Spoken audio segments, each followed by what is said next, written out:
And one of the best illustrations of this that I think I've heard was when I was attending Eastwood Baptist Church in Tulsa, Oklahoma. One particular evening, before the evening service, a drunk was walking down 11th Street in front of the church. One of the men in the church went out and began to converse with him, invited him in for the service. He came in, sat in the service, drunk, smelling of alcohol. When the invitation was given, he came forward and gave his life to Christ. You might be a little skeptical of that, but this guy really gave his life to Christ. And as a young believer, here he was a drunk. He was part of a motorcycle gang. He was into alcohol. He was even into drugs.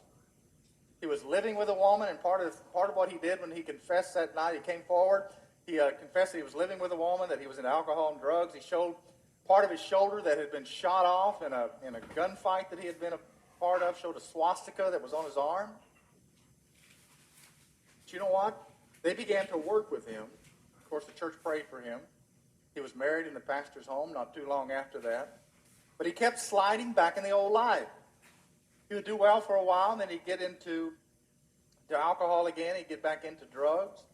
And then they would draw him back out again. And finally, the young man who went out and talked to him on the street said, "You're going to move into the apartment next door to mine."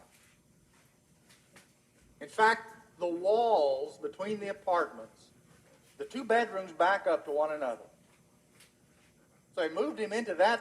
Him and his new wife moved into that apartment. And every morning at 6 a.m., he'd knock on the wall and say, "It's time to get up for your quiet time. Are you up yet?"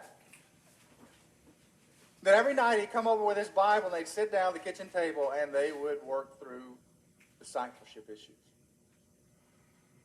And you wonder, would something like that work? Well, that drunk walking along 11th Street in Tulsa, Oklahoma, became an SBC, Southern Baptist missionary to Uganda.